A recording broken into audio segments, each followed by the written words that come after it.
the hospital-led vaccination efforts will be critical to the rapid dispensation of vaccines throughout the state. And in fact, up to this point, about 80% of the vaccine doses have been distributed to hospitals around the state. And some are doing really well with that, and we want to thank them for what they'll do. And what we've done is we've asked all the hospitals who are getting vaccine to submit to us how they plan to offer vaccinations to the community, especially, of course, our senior citizens. And I want to be very clear on one important point. Hospitals that do not do a good job of getting the vaccine out will have their allocations transferred to hospitals that are doing a good job in getting the vaccine out. We do not want vaccine to just be idle at some hospital system. So as David and everyone here at Orlando Health, if they're exceeding their targets, which they very well may be based on what they're doing today, and there's other hospitals that are not moving the vaccine, then we're going to up their allotment, and we're going to reduce the allotment of any hospital systems that aren't getting the shots in the arms. And so we really view the hospitals as the front line on this. They have the infrastructure, they have the expertise, and they have the relationships in the communities to really do a good job. At the same time, what the hospitals can do is necessary, but it's not completely sufficient. And to that end, I have 4 new announcements about how the state of Florida is going to continue our aggressive approach to increase vaccinations. So first, I've directed the Division of Emergency Management to work with the Florida Department of Health to identify state-run COVID-19 testing sites that can be converted into vaccine sites. So these are sites that are generally pretty large, have a lot of parking capacity, have drive-through capacity, and we've shipped a lot of vaccine to long-term care facilities, all the major hospitals in the state, county health departments. We need to add additional layers to the vaccination strategy. We believe we'll have enough doses to be able to do that. And while we may not be able to open all the sites we want to right at the start based on supply, we do think that there's going to be enough supply to establish some additional locations. So we're going to have more announcements on that this week. And basically what we're trying to do is figure out any way to get this into the community so folks have access to it. The second announcement is that the state of Florida will be identifying places of worship in underserved communities where we can administer the vaccine. So we already piloted the idea at a church in Escambia County up in Northwest Florida, and it was a great success. We were able to vaccinate over 500 seniors and also have them scheduled for their booster shot, which they will then receive at the same location when that time comes. So you're going to see this approach all over the state, and we'll be making more announcements on that very shortly. Third, I've directed the Division of Emergency Management to activate existing contracts for 1,000 additional nurses to support vaccination efforts, and we're going to deploy them throughout the state to help vaccination sites, public sites that the state may run. We may even help if a hospital is shorthanded. Basically, however they can help facilitate shots getting in people's arms, we want those nurses to be able to do that. And of course, these personnel supplement the more than 800 National Guardsmen who've been mobilized in this effort from the very beginning, and were instrumental in our strike teams vaccinating seniors at over 100 skilled nursing facilities in the first 6 days of receipt of the Pfizer vaccine back in the middle of December. And fourth and finally, I'm directing the State Emergency Response Team to assume additional responsibilities regarding administering vaccines in Florida's nearly 4,000 long-term care facilities. So currently, the vaccination of residents and staff in long-term care facilities, including assisted living facilities, are being handled by CVS and Walgreens pursuant to an agreement they have with the federal government, but we want to accelerate that pace. We believe vaccinations, the sooner the better, and so there's no time to waste. So you're going to see more state effort, additional state effort than what we've already done, which has been significant in those facilities. And I just want to be clear on one thing. We don't believe it's time to rest. So any state site, if we do a drive-through site, if we do a pod somewhere in a community, I've ordered that anything the state of Florida is doing is open 7 days a week. So if you have a drive-through site down in Miami, we want that open 7 days a week. And I've also asked the hospitals to consider expanding their services to 7 days a week.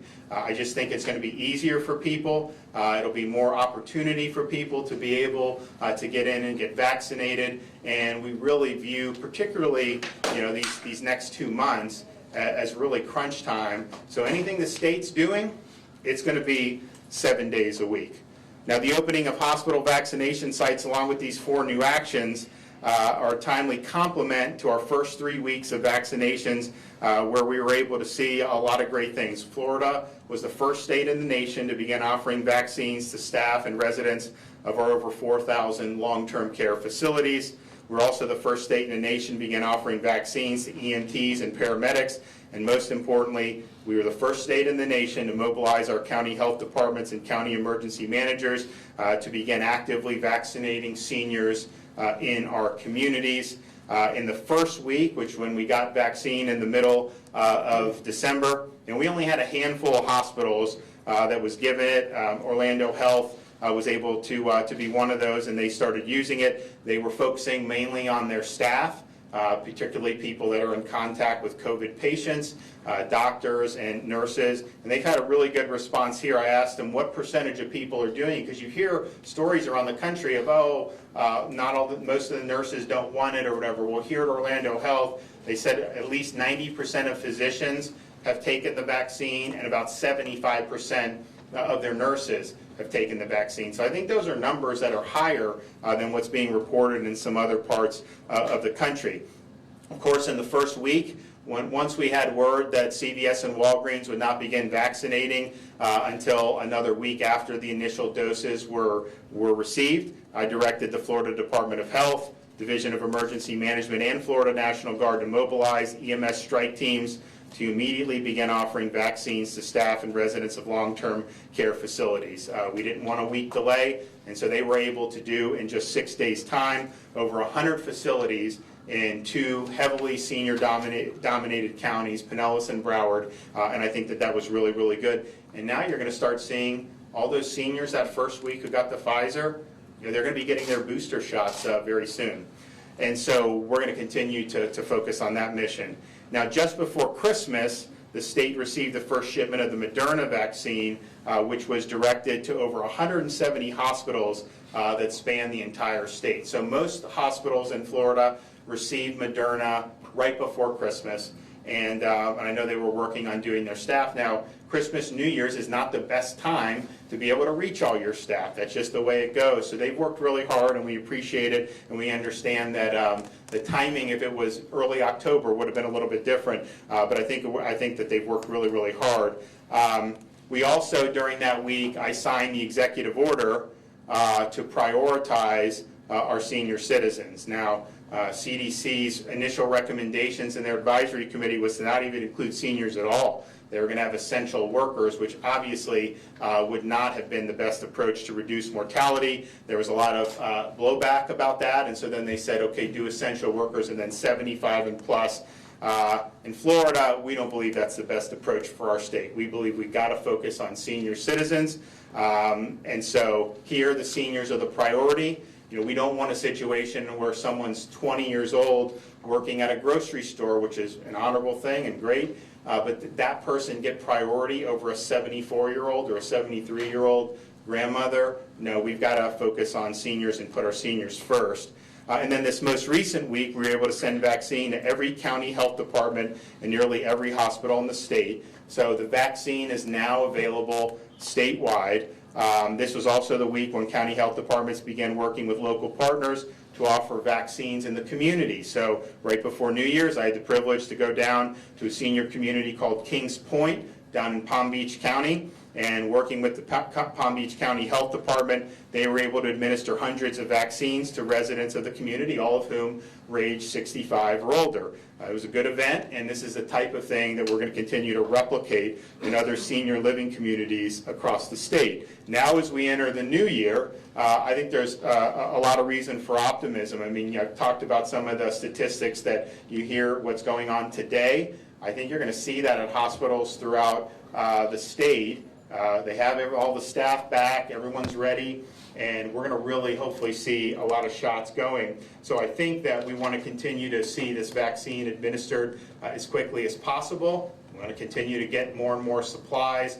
But just in a couple weeks' time, you went from only being able to send it to a small amount of hospitals to now having it available across the state with hospitals. And then, as I mentioned, we're going to be doing some stuff with the test sites. I'm also going to have a number of announcements this week about other innovative ways to get this into the community. So 2020, not the best year that I think any of us have had. It was really, really tough for a lot of people. No matter whether you ever had any encounter with COVID, it was still tough for people. And I think 2021 is going to be brighter. And I think this vaccine is providing a lot of hope to a lot of people. So I want to thank the folks here at Orlando Health for really being the tip of the spear.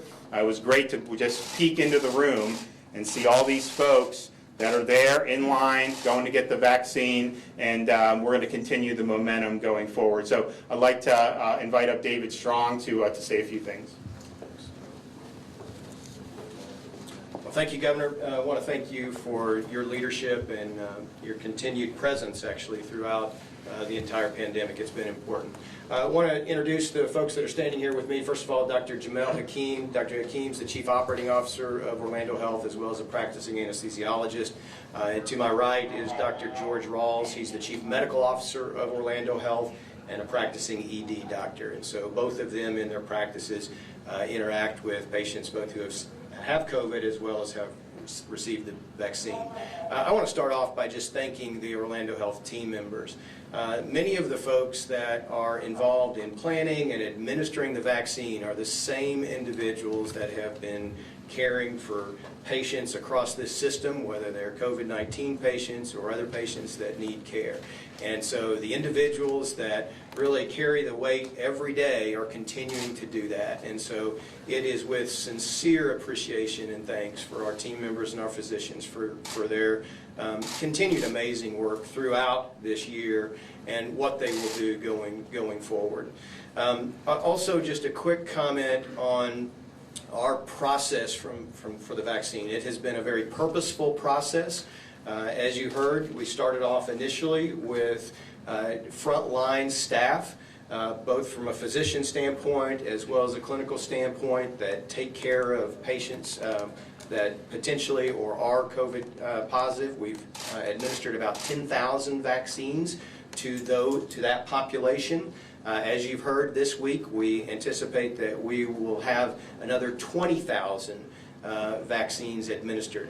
That focus is on a few different areas. First of all, we are focused on opening up to any healthcare worker or frontline individual, first responder, that's not employed by Orlando Health. And so if there are any, whether it's a dental office or other physician offices, if they want to receive the vaccine, they can go online and book an appointment to do that.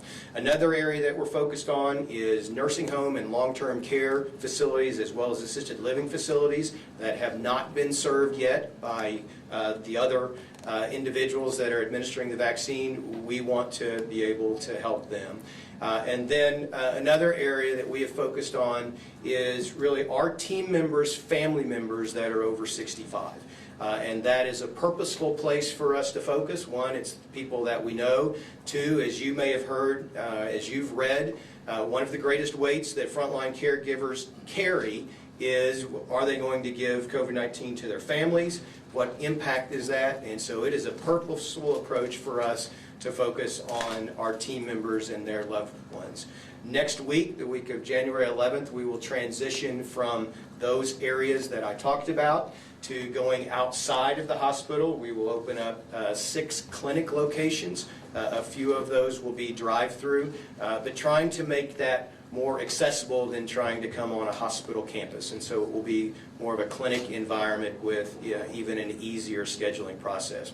I'm going to turn it now over to Dr. Rawls. Dr. Rawls will give a little more detail on the process that we've gone through, but also talk about any of the clinical implications that we've seen from providing the vaccine.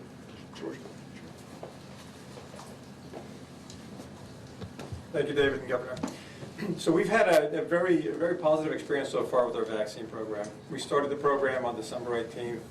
As David mentioned, it was focused on our frontline healthcare workers, and we included all of the team members that were part of our surge plan that would have been drawn into patient care activities had the situation gotten to the point that we needed them. And that worked really, really well. We got thousands of people through in 4 days. To this point, we have about 10,000 people that were part of that group that were vaccinated that are now coming back in for their second dose of the Pfizer vaccine this week.